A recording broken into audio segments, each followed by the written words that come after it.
Bonjour à tous. Alors, vidéo suivante où on va plutôt terminer, peaufiner le schéma parce qu'on a fini le schéma.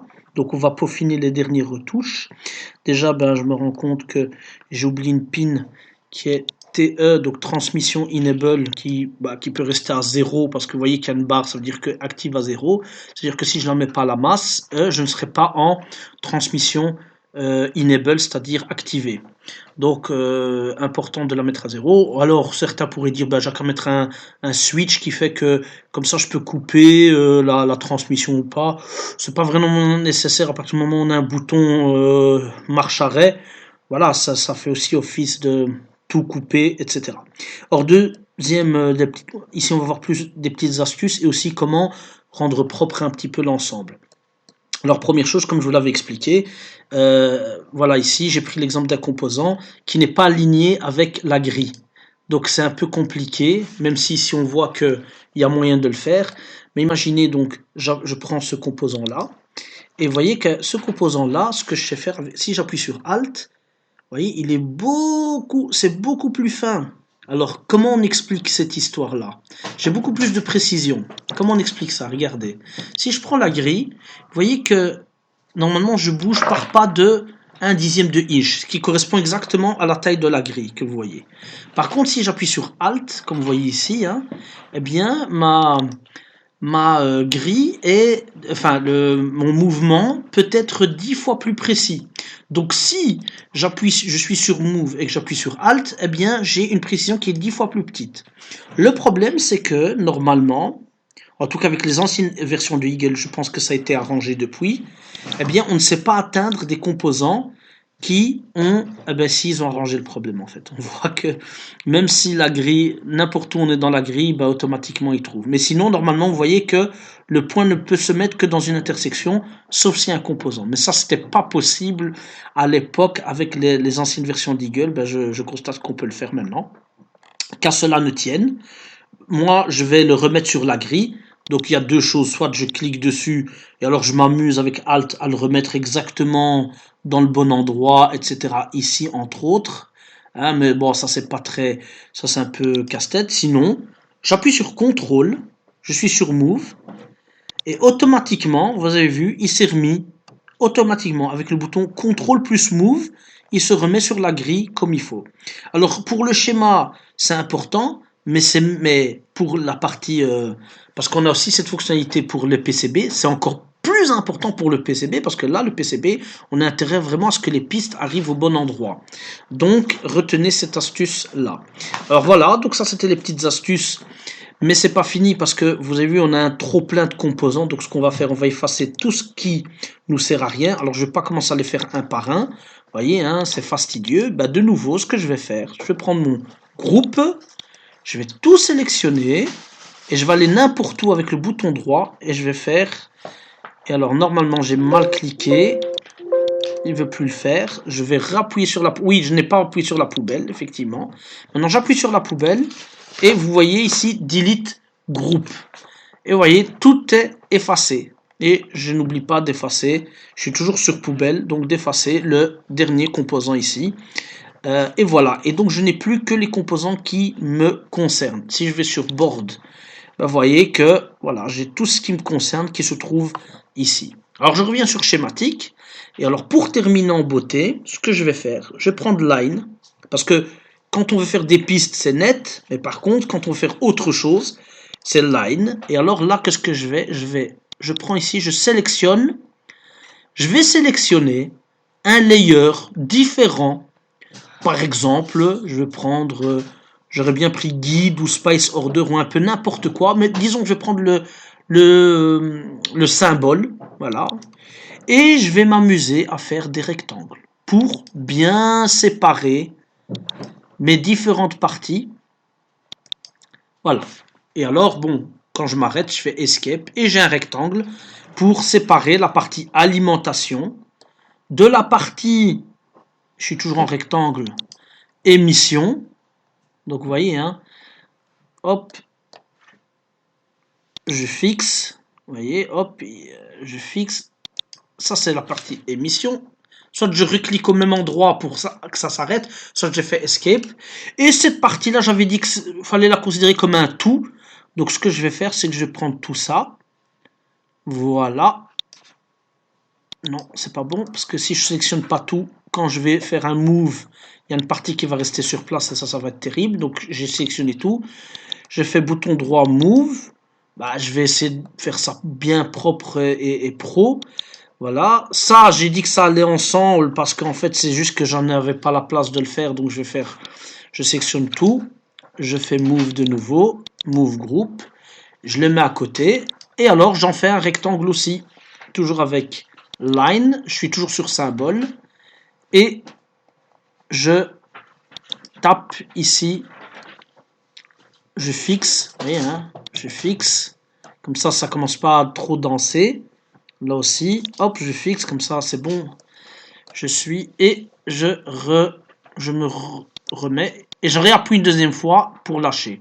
Alors, limite, si je veux être vraiment encore plus pro, ben, je fais ça ici, hein, ça c'est un exemple.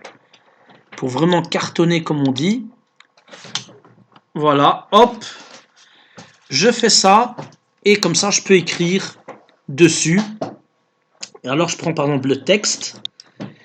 Et là, quand je appuie sur texte, vous voyez que la barre ici a changé et je peux un peu mettre ce que je veux. Je veux dire, il y a tout ce qui concerne l'écriture qui se met ici. Et alors, mais d'abord, il faut que je tape le texte. Et alors ici, par exemple, je vais écrire émetteur 433 MHz. Voilà. TX 433.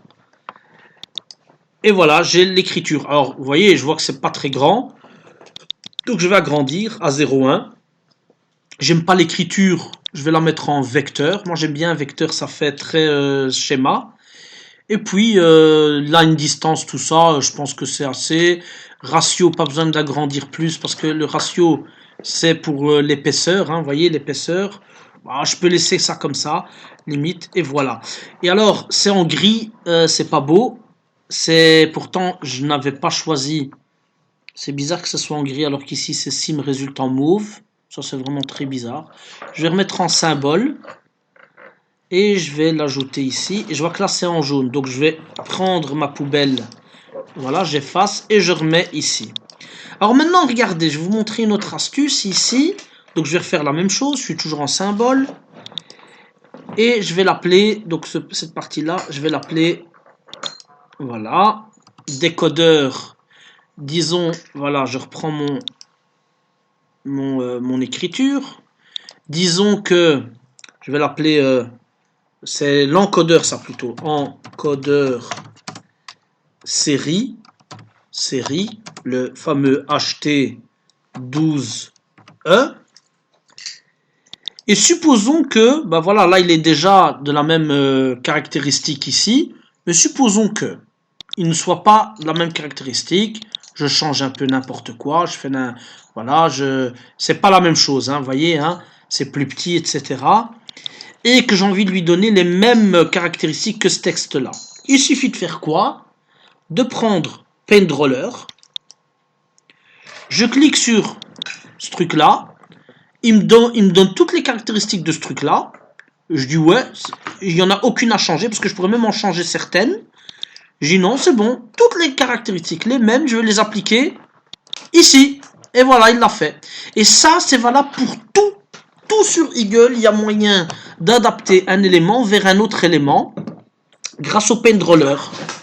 Grâce au PaintRoller, on peut prendre les caractéristiques d'un objet, d'un élément, et le coller à un autre élément. Voilà. Et alors, il ne me reste plus que à faire quoi? À mettre mon nom. Donc ici aussi, je pourrais mettre alimentation. Hein. Par exemple, ben, je peux le faire. Hein. Si je bouge tout ce truc-là, je fais move group, je le bouge et je l'aligne pour que ça soit propre ici, par exemple.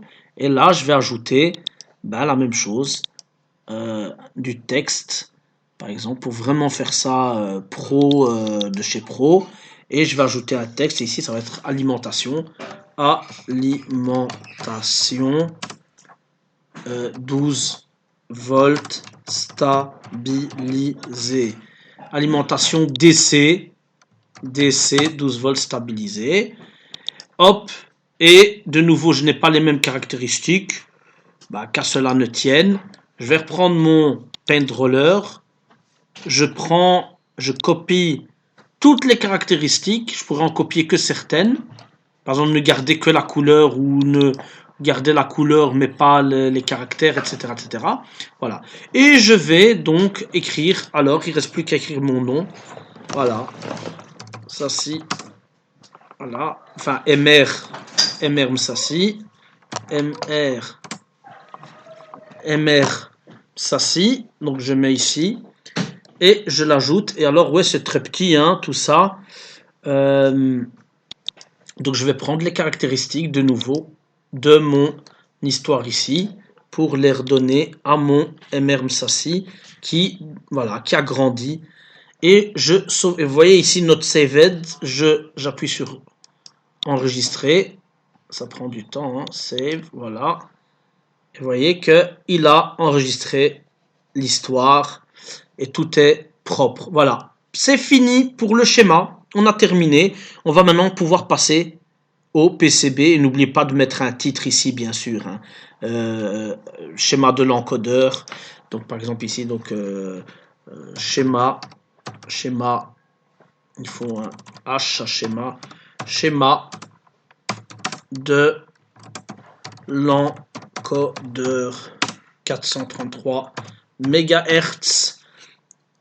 Voilà. Alors, ouais, de nouveau, hein, donc il fallait que je change ici, hein, une fois pour toutes. Mais voilà, donc, OK. Et voilà, c'est fait. Et on a fini le schématique. Et maintenant, on va passer au PCB. Merci.